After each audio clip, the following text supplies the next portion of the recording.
নমস্কাৰ মোৰ ছাত্ৰ ছাত্ৰীবৃন্দ তথা দৰ্শকসকল আজি আমি পুনৰবাৰ এটা ভিডিঅ' ক্লাছ লৈ আহিছোঁ। এই ভিডিঅ' ক্লাছটোত আমি আলোচনা কৰিম যে কি ধৰণে আমি ডকুমেণ্ট এখন সম্পাদনা কৰিব লগা সময়ত যদিহে কোনো শব্দ বা বাক্যসমূহৰ মাজত বিসংগতি থাকে, এই বিসংগতিসমূহ কি ধৰণে চিনি উলিয়াব পাৰোঁ আৰু তাক কি ধৰণে পুনৰ সঠিক অৱস্থালৈ আনিব পাৰোঁ।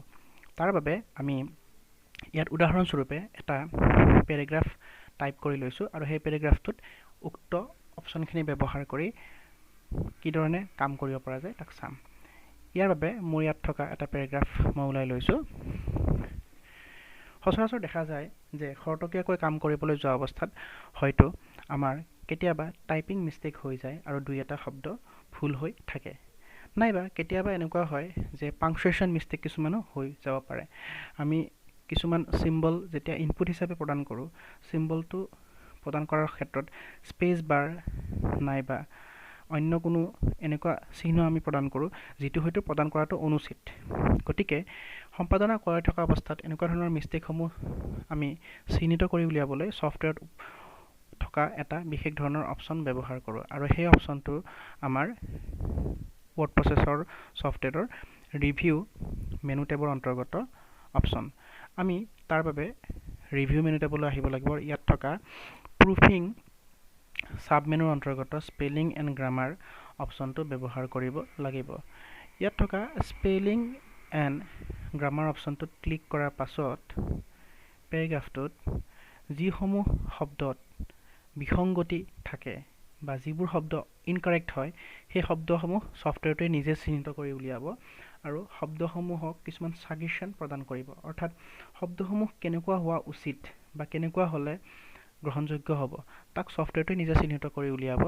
যিহেতু ছফ্টৱেৰটোত এটা অন্তৰ্গত ডাটাবেছ আছে য'ত শব্দসমূহ ছেভ হৈ আছে, সেয়েহে ছফ্টৱেৰটোৱে এটা চাৰ্চ এলগৰিথমৰ মাধ্যমেৰে তাক নিজে চিহ্নিত কৰি উলিয়াব পাৰে। আমি কেৱল ছফ্টৱেৰটোৰ এই অপশ্যনটো ব্যৱহাৰ কৰিলেই হৈ যায়। এতিয়া মই ইয়াত দেখুৱাইছোঁ যে স্পেলিং এণ্ড গ্ৰামাৰ অপশ্যনটো ব্যৱহাৰ কৰি দিয়াৰ লগে লগে এই পেৰেগ্ৰাফটোত থকা যিবোৰ শব্দ বিসংগতিপূৰ্ণ হৈ আছে সেই শব্দসমূহ ই নিজে নিজে চিহ্নিত কৰি উলিয়াইছে আৰু বিসংগতিপূৰ্ণ সেই শব্দসমূহ কেনেকুৱা হ'লে শুদ্ধ অৱস্থালৈ পৰিৱৰ্তন কৰিব পৰা যায় তাকো ছফ্টৱেৰটোৱে দেখুৱাব আৰু আমি তাক কেনেকৈ গ্ৰহণযোগ্য কৰি গ্ৰহণ কৰিব পাৰোঁ তাক চাম। এতিয়া ইয়াত দেখুৱাইছে যে প্ৰথমটো বাক্যত থকা এই শব্দটো বিসংগতিপূৰ্ণ। অৰ্থাৎ মই ইয়াত লিখিব লাগিছিলে হাউ, বাট মই লিখিলোঁ HW। অৰ্থাৎ ধৰি লোৱা হ'ল যে মই খৰতকীয়াকৈ কাম কৰাৰ ফলত এই মিষ্টেকটো ইয়াত হৈছে। গতিকে এই মিষ্টেকটো শুধৰণি কৰিবলৈ ইয়াত দেখুওৱা অপশ্যন দুটা শব্দ আছে যে এই শব্দটো প্ৰবেবল হিচাপত WHO নাইবা HOW হ'ব পাৰে। মই যিহেতু জানো যে এই শব্দটো হাউ হ'ব লাগে, গতিকে মই HOW থকা যিটো শব্দ তাক চিলেক্ট কৰি চেঞ্জ অপশ্যনত ক্লিক কৰিম। ক্লিক কৰাৰ লগে লগে সেই শব্দটো পৰিৱৰ্তন হৈ গৈছে আৰু দেখিবলৈ পাইছোঁ যে শব্দটো শুধৰণি হৈ গৈছে।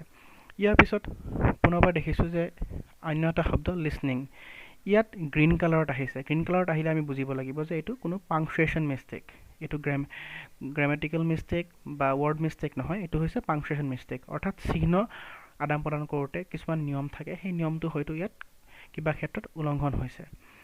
ইয়াত দেখিবলৈ পোৱা গৈছে যে সঠিক হিচাপে পাবলৈ হ'লে এই অপশ্যনটো গ্ৰহণযোগ্য হয়। গতিকে মই ইয়াত ক্লিক কৰি চেঞ্জ অপশ্যনত ক্লিক কৰিছোঁ। ইয়াৰ পিছত পুনৰবাৰ এটা ছাজেশ্যন দিছে যে এই শব্দটো কেপিটেল লেটাৰত অহা উচিত, কিন্তু আমি এইটো কথা বুজা উচিত যে ইয়াত দেখুওৱা প্ৰত্যেকটো ছাজেশ্যন শুদ্ধ নহ'বও পাৰে। আমি জানো যে এই লিছনিং শব্দটো এটা বাক্যৰ এটা অংশহে হয়। যিহেতু এটা বাক্যৰ অংশ হয় আৰু বাক্যটোৰ আৰম্ভণিক ই নিৰ্দেশিত কৰা নাই, বাক্যটোৰ শেষৰটো শব্দহে ই নিৰ্দেশিত কৰিছে, সেয়েহে ইয়াক কেপিটেল লেটাৰেৰে আৰম্ভণি কৰা উচিত নহয়। গতিকে ছফ্টৱেৰে দেখুওৱা কিন্তু এইটো ছাজেশ্যন আমি গ্ৰহণ নকৰোঁ, সেয়েহে আমি ইয়াক কৰিম ইগন'ৰ। গতিকে ছাত্ৰ ছাত্ৰীসকলে মন কৰিব লাগিব যে তেওঁলোকে যদিও ছফ্টৱেৰটোৱে দিয়া ছাজেশ্যনসমূহ গ্ৰহণ কৰিব, তাত যদিহে ছফ্টৱেৰটোৱে কোনো ছাজেশ্যন ব্লাইণ্ডলি আমাক প্ৰদান কৰে বা ছফ্টৱেৰটোৱে কোনো ছাজেশ্যন আমাক প্ৰদান কৰোঁতে নিজস্বভাৱে যদিহে কোনো আমাক এটা ভুল অপশ্যন দেখুৱাই দিয়ে, আমি কিন্তু তাক গ্ৰহণ কৰিব নালাগিব।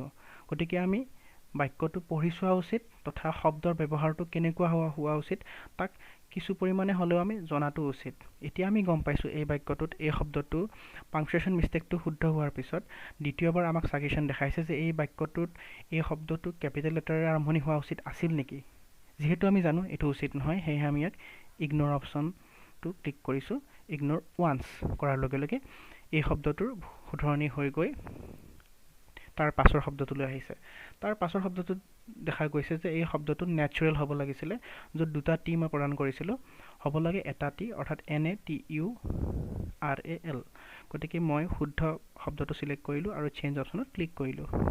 ইয়াৰ পিছত আহিলে লাৰ্ণ ইট। এই বাক্যটোতো গ্ৰীণ চিহ্নৰে নিৰ্দেশিত হৈছে এই আখৰ দুটা, অৰ্থাৎ ইয়াত এটা পাংচুৱেশ্যন মিষ্টেক আছে, নাইবা হয়তো ইয়াত কোনো ধৰণৰ এনেকুৱা মিষ্টেক ছফ্টৱেৰে দেখা পাইছে যিটোৰ মতে ইয়াত কোনো পাংচুৱেশ্যন মিষ্টেক বুলি ছফ্টৱেৰ নিৰ্দেশিত কৰিছে। আমি দেখিবলৈ পাইছোঁ এওঁলোকে ছফ্টৱেৰটোৱে ছাজেশ্যন দেখুৱাইছে যে লাৰ্ণ শব্দটোৰ আৰম্ভণিত এলটো কেপিটেল হ'ব লাগে, অৰ্থাৎ ছফ্টৱেৰটোৱে ভাবিছে যে বাক্যটোৰ আৰম্ভণিক নিৰ্দেশিত কৰিছে নেকি। কিন্তু আমি জানো যে লাৰ্ণ ইট শব্দটো একচুৱেলি আমাৰ বাক্যটোৰ শেষৰ অংশটোতহে আছে, অৰ্থাৎ বাক্যটোৰ আৰম্ভণিক ই নিৰ্দেশিত নকৰে। সেয়েহে আমি পুনৰবাৰ ইয়াক ইগন'ৰ কৰিম, কিয়নো আমি জানো যে ছফ্টৱেৰটোৱে যে অনুমান কৰিছে যে এই শব্দ দুটা বাক্যটোৰ আৰম্ভণিৰ শব্দও হ'ব পাৰে। সেয়েহে ছফ্টৱেৰটোৱে ভাবিছে যে লাৰ্ণ শব্দটোৰ আৰম্ভণিটো কেপিটেল হোৱা উচিত, কিন্তু আমি জানো একচুৱেলি ই গ্ৰহণযোগ্য নহ'ব। সেয়েহে আমি ইগন'ৰ ওৱান্স অপশ্যনত ক্লিক কৰি আগুৱাই যাম আৰু ইয়াৰ পিছৰটো ছাজেশ্যন চাম। পিছৰটো ছাজেশ্যন হৈছে প্ৰাইমেৰিলি শব্দটো। প্ৰাইমেৰিলি শব্দটো একচুৱেলি বানানটো আমাৰ ইয়াত ভুল হৈ আছে, সেয়েহে শুদ্ধ বানানটো ইয়াত নিৰ্দেশিত কৰিছে। আমি তাক চিলেক্ট কৰিম আৰু চেঞ্জ অপশ্যনত ক্লিক কৰিম। ইয়াৰ পিছত পুনৰবাৰ এটা শব্দ ইয়াত ভুল হিচাপে দেখা পোৱা গৈছে, সেইটো হৈছে প্ৰব্লেমছ। বাক্যটোত শব্দটো প্ৰব্লেমছ হিচাপে মই লিখিছিলোঁ, কিন্তু হ'ব লাগে প্ৰব্লেমছ। গতিকে শুদ্ধ ছাজেশ্যনটো গ্ৰহণ কৰি আমি চেঞ্জ অপশ্যনত ক্লিক কৰিম। ইয়াৰ পিছত হেভ উইথ ইচ আদাৰ। পুনৰবাৰ ছফ্টৱেৰটোৱে নিৰ্দেশিত কৰিছে যে হেভ শব্দটো কেপিটেলেৰে আৰম্ভ হোৱা উচিত, অৰ্থাৎ ছফ্টৱেৰটোৱে ভাবিছে যে যিহেতু বাক্যটোৰ আৰম্ভণিতে এই শব্দটোৰ আছে HAVE, হেভ, এই শব্দটো হয়তো বাক্যটোৰ আৰম্ভণিকো নিৰ্দেশিত কৰিব পাৰে, কিন্তু আমি জানো যে এনেকুৱা নহয়। হেভ উইথ ইচ আদাৰটো একচুৱেলি উপৰোক্ত বাক্যটোৰ শেষৰ অংশটোকহে নিৰ্দেশিত কৰিছে। সেয়েহে আমি ইয়াক ব্লাইণ্ডলি একচেপ্ট নকৰোঁ, আমি তাক কি কৰিব লাগিব, আমি তাক ইগন'ৰ কৰিম একচুৱেলি। চ' আমি ইগন'ৰ ওৱান্স অপশ্যনত ক্লিক কৰিছোঁ। ইয়াৰ পিছত শেষৰটো শব্দ দেখুওৱা পোৱা গৈছে থাউজেণ্ডছ। ত' থাউজেণ্ড শব্দটো আমি শুদ্ধ ভাৰ্চনটো চিলেক্ট কৰিম আৰু চেঞ্জ অপশ্যনত ক্লিক কৰিম। ইয়াৰ পিছত mind with its billion of cells. এই বাক্যটোৰ মাইণ্ড শব্দটো কেপিটেল হোৱা উচিত বুলি ছফ্টৱেৰ নিৰ্দেশিত কৰিছে, কিন্তু আমি জানো এইটো একচুৱেলি হ'ব নালাগে, কিয়নো বাক্যটোৰ মাজৰ অংশকহে নিৰ্দেশিত কৰিছে। সেয়েহে আমি কি কৰিম, ইয়াক আগৰ নিচিনাকৈ ইগন'ৰে কৰিম। আমি ইগন'ৰ ওৱান্স অপশ্যনত ক্লিক কৰিলোঁ আৰু আমাৰ স্পেলিং এণ্ড গ্ৰামাৰ চেক ইয়াতে কমপ্লিট হৈছে।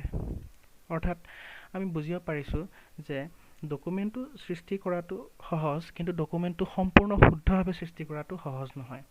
অৰ্থাৎ ব্যস্ততাপূৰ্ণ জীৱনত যেতিয়া আমি কোনো কাৰ্যালয়ত কৰ্মৰত অৱস্থাত থাকোঁ আৰু আমাৰ ওচৰত কোনো এনেকুৱা ধৰণৰ ব্যৱসায়িক উদ্দেশ্যৰে গ্ৰহণযোগ্য কোনো ডকুমেণ্ট সৃষ্টি কৰিব লগা হয়, তাত যদিহে কোনো ভাষাগত বিসংগতি বা পাংচুৱেশ্যন মিষ্টেক থাকে, সেই মিষ্টেকসমূহ আমি ছফ্টৱেৰটোৰ সহায়তে বাছি ওলাব পাৰোঁ আৰু সেই মিষ্টেকসমূহ শুদ্ধ কৰিবও পাৰোঁ।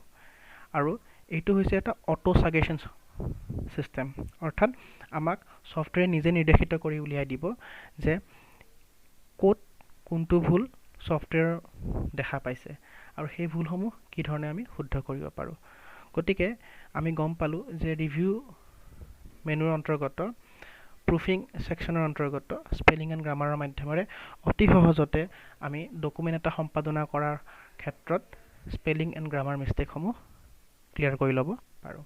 গতিকে মই আশা কৰিছোঁ নৱমমান শ্ৰেণীৰ ছাত্ৰ ছাত্ৰীসকলে তথ্য প্ৰযুক্তি বিষয়ৰ অন্তৰ্গত এই পাঠটো নিশ্চয়কৈ বুজি পাইছে, আৰু তেওঁলোকৰ মনত যদি কোনো প্ৰশ্ন উদয় হয় তেওঁলোকে মোক জানিব দিব বুলিও মই আশা ৰাখিছোঁ। আৰু আজি মই এই ক্লাছটোৰ পৰা বিদায় লৈছোঁ, আৰু তেওঁলোকক অনুৰোধ কৰিছোঁ তেওঁলোকে যাতে মোৰ চেনেলত উপলব্ধ ভিডিঅ'সমূহ চায় আৰু তেওঁলোকৰ মনত যদি কোনো প্ৰশ্ন উদয় হয় নিশ্চয় মোক জানিবলৈ দিয়ে। ধন্যবাদ।